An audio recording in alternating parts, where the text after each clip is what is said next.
মেয়েটা কি রে? ওর নাম হচ্ছে নাজিয়া, কলেজে নতুন অ্যাডমিশন নিছে। চেনা নাই জানা নাই, হুট করে তুমি আমাকে প্রপোজাল পাঠাবা আর আমি অ্যাকসেপ্ট করে নিব? একটু সেজে গুজে কলেজে এন্ট্রি নিবা, মুস্কি হাসি দিবা, আর অমনি সিনিয়ররা প্রেমে পড়ে যাবে। দেখুন ভাইয়া, আপনার কথা ভুল হচ্ছে। ভাইয়া? আমি কারো ভাইয়া না। আজকে ভাইয়া, দুদিন পরে ভাইয়া থেকে ছাইয়া ছাইয়া, তাই তো? তোমার তোর মতো মেয়েদেরকে না আমার খুব ভালো মতো চেনা আছে। বিশ্বাস করুন, আমি আপনাকে কোনো চিঠি দিই নাই। আমি কেন ওনাকে চিঠি দিতে যাব? আমি তো ওনাকে চিনিই না।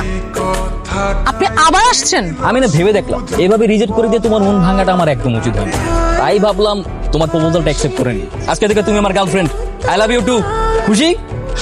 আপনি কেন বুঝতেছেন না? আমি আপনাকে কোনো চিঠি দেইনি। চিঠিটা হয়তো অন্য কেউ দিয়েছে। এই কিসের ভালোবাসা? হ্যাঁ, আমি কতবার বলবো আপনাকে আমি আপনাকে কোনো চিঠি দেইনি।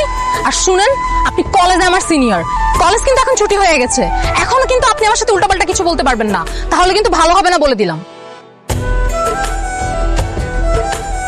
আবার কি চাই? আমি তোমার বয়ফ্রেন্ড, আমি তো তোমাকে দিতে এসেছি। কি দিতে এসেছেন? এই যে গিফট। আজকে আমাদের রিলেশনের দ্বিতীয় দিন না, তাই তোমার জন্য গিফট নিয়ে এসেছি। আমি কি আমার মুখ দিয়ে আপনাকে একবারও ভালোবাসা শব্দটা বলেছি? মেয়েদের বুক ফোটে কিন্তু মুখ ফোটে না। ভালোবাসার কথা সরাসরি আমাকে বলতে না পেরেই তো চিঠি লিখে পাঠিয়েছিলে। বেশি বোঝা স্বাস্থ্যের পক্ষে ক্ষতিকর। আই চল। কিন্তু আমার গিফটটা? আপনার গিফট আপনার কাছেই রাখেন।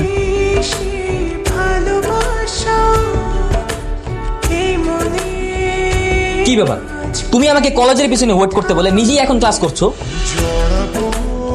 হাই, তুমি কোন ক্লাসে? স্যার এক মিনিট। তুমি আমাকে বললা যে স্যারকে ওয়াশরুমের বাহানা দিয়ে আমার সাথে দেখা করতে আসবা। কই? আমি তোমার জন্য আধা ঘন্টা যাবত ওয়েট করছি।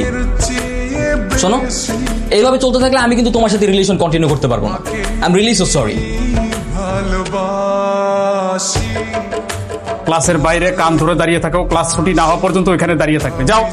তোমার এই কথাটাই ছিল শুধু বলা, ভালোবাসি আমিও তোমার। কি সমস্যা আপনার? আপনার কি একটু ভয় করে না? আমি কখন বলেছি আপনাকে কলেজের পিছনে অপেক্ষা করতে? কি করবো, তোমাকে দেখতে ইচ্ছে করছিল তাই একটু। তাই বলে আপনি ক্লাসে সবার সামনে আমাকে গার্লফ্রেন্ডের পরিচয় দিবেন? এখন স্যার যদি প্রিন্সিপাল স্যারের রুমে গিয়ে বিচার দেয়, আমার কি হবে একবারও ভেবেছেন? আরে এত ভেবে কি প্রেম হয় নাকি? শোনো, ভালোবাসাতে হাজারটা বাধা আছে, তাই প্রেমিকদের একটু ডেয়ারিং হতে হয়, নইলে তো প্রেমটাই জমে উঠবে না, বুঝো নাই? আপনার সাথে কথা বলাই বেকার। আমার তো মনে হচ্ছে আপনার মানসিক ডাক্তার দেখানো উচিত। দোস্ত, তুই প্লিজ আমাকে এই ঝামেলা থেকে বাঁচা। কেন, কি হয়েছে? কি হয়েছে তুই বুঝতেছিস না? এভাবে চলতে থাকলে কবে যেন প্রিন্সিপাল স্যার আমাকে ডেকে নিয়ে টিসি দিয়ে দেয়। তার মানে তুই সত্যি সাকিব ভাইকে লাভ লেটারটা দিসনি? আরে আমি কেন ওনাকে লাভ লেটার দিতে যাব? আমার কপালটাই খারাপ, কলেজে পা রাখতে না রাখতেই একটা ঝামেলা ঘাড়ে এসে পড়েছে। তবে যাই বলিস, সাকিব ভাই কিন্তু অনেক হ্যান্ডসাম আর ডেয়ারিং। তুই তো স্কুল লাইফ থেকে চাইতি একটা ডেয়ারিং ছেলের সাথে কলেজে উঠে প্রেম করবি। এখন তো মেঘ না চাইতেই বৃষ্টি। দেখ, তুই পটানোর আগেই সাকিব ভাই পটে বসে আছে। আই লাভ ইউ টুটা বলে সামনে আগাস না। ডেয়ারিং বলেছি, এতটাও ডেয়ারিং না যে সে ক্লাসে স্যারের সামনে আমাকে আই লাভ ইউ বলবে। আর আমি যদি ওকে আজকে আই লাভ ইউ বলি, কালকে দেখবি ঠিকই আমার বাবার সামনে বিয়ের প্রস্তাব নিয়ে হাজির হয়ে যাবে। সমস্যা কি?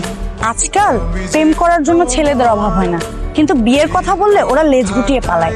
শোন, ছেলেটাকে হাতছাড়া করিস না। ভালোবাসি আমিও তোমার সব কথা আপনি এখানে? আপনাকে আমার বাসার অ্যাড্রেস কে দিয়েছে? তোমার বান্ধবী জ্যোতির থেকে নিয়েছি। বলি তোমার ভালো করেছেন। কেন এসেছেন সেটা বলেন। তোমাকে দেখতে। বলে দিতে আমাকে দেখতে এসেছেন? কেন, কলেজে দেখে আমাকে স্বাদ মিটেনি, এখন বাসা পর্যন্ত চলে এসেছেন? ওকে, দেখেন, মন ভরে দেখেন। দেখা শেষ হলে এখান থেকে বিদায় হন। আমার বাবা কিন্তু বাসায়, বাবা দেখলে কিন্তু ঝামেলা হয়ে যাবে, আপনাকে মেরে মাটি চাপা দিয়ে দিবে। আরে কি বলো, তোমার বাবা বাসায় আছে, আগে বলবো না? আরে গেটটা খোলো, দাঁড়াও, তোমার বাবাকে সালাম দিয়ে আসি। এই দাঁড়ান দাঁড়ান, আপনি কি পাগল?